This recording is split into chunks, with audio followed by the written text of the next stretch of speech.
Hello, Ragnarok fans!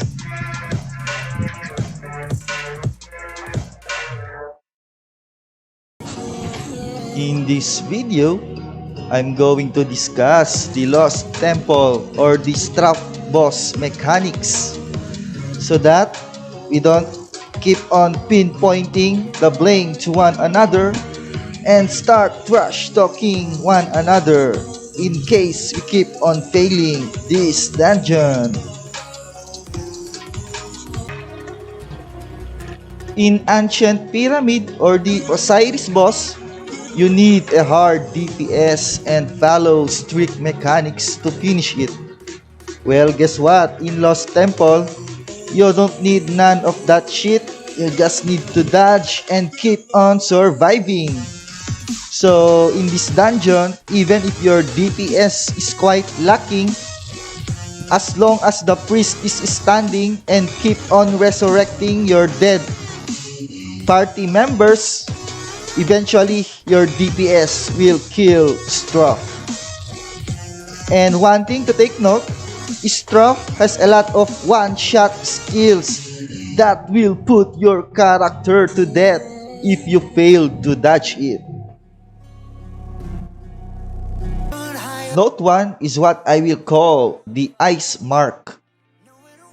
So if you notice my character right now, on top of its head, there is an ice logo something. So this one is a Stroff mark. Okay, so during this phase, Stroff will mark one of your team members with this ice mark, and in a few seconds, it will explode. So during this time, the party member with an ice mark on its head will need to stay away from the party. And the others need to stay away from Stroff as well if they don't want the ice debuff. Now, getting hit with this explosion gives you 3 stacks of ice debuff.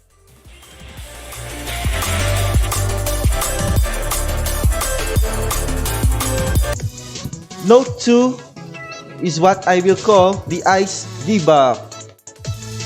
So if I'm going to play this just a little while, and if you check the logo below my SP bar, there is a 3 stack of ice on my character right now, caused by the explosion. And what is this ice debuff? So if your character gets 10 stacks of ice debuff, your character will be in a frozen state for a very long time. So if you get 3 stacks of ice debuff each time you get hit by the explosion caused by the ice mark. And as well as you also get 1 stack of ice debuff every time you get hit by his minions. And more importantly, you can use Panacea to remove the ice debuff. But once you are in a frozen state, you cannot use Panacea anymore. So you need to use Panacea before your ice debuff reaches 10 stack. So that means you can use it around 7 stack, 8 stack, 9 stack, whichever you like. Now notice this mage right here. Currently is getting hammered by the Struff minions. Then eventually, oops, as you can see, he's already in a frozen state. And now let's go to the play-by-play battle phase. So for the first part, it would be easy. You just need to keep on hitting this freaking mermaid man.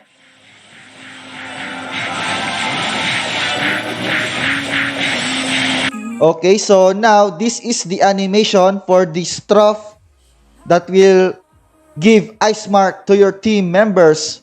So the team member with an ice mark on his head need to stay away from the party. Damn.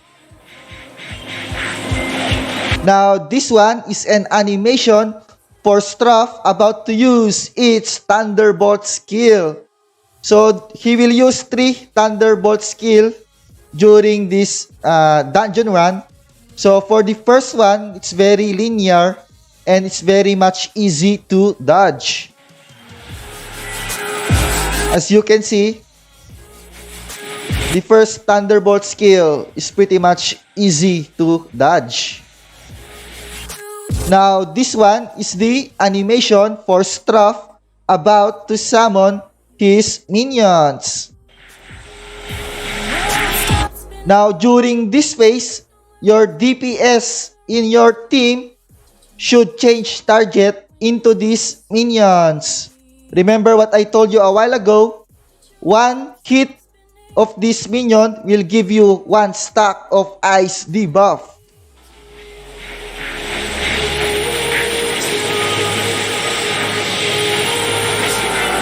And like I told you, if you notice the wizard here, he got frozen because simply he got hammered by these minions. And again, always pay attention to the ice mark debuff.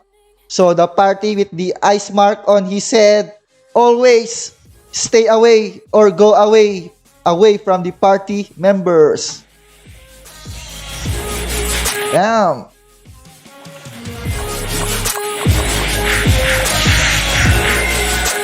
So if you notice there, every time the minions hit me, I got additional stack of ice debuff.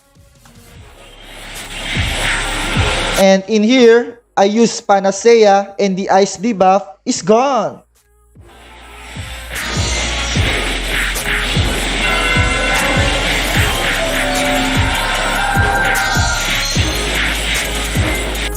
Now, this is the second Thunderbolt skill of Struff. So for this one, the lightning bolts will summon in random direction. So for this one, you just need to keep on running and stay alert on where will these thunderbolts will strike to the ground.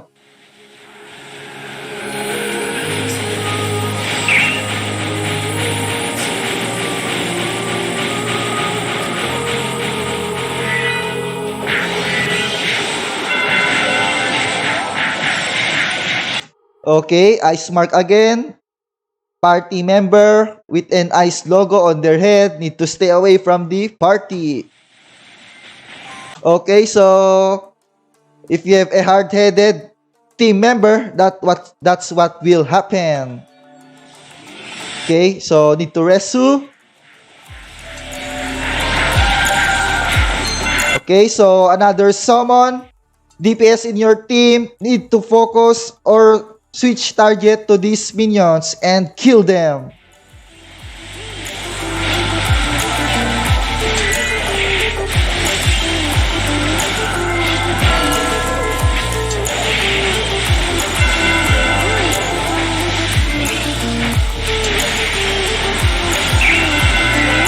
Okay, so another ice mark.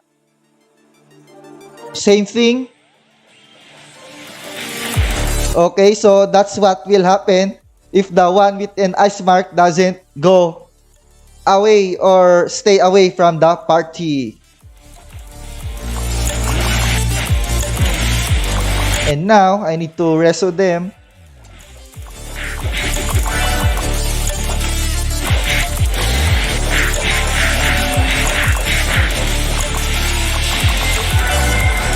Oops, so the last Thunderbolt skill of Struff will follow your character. So during this time, you just need to keep on running. And luckily, I was able to reso my other team members. Therefore, I will get resoed back. As you can see, the Thunderbolt is just following your party members.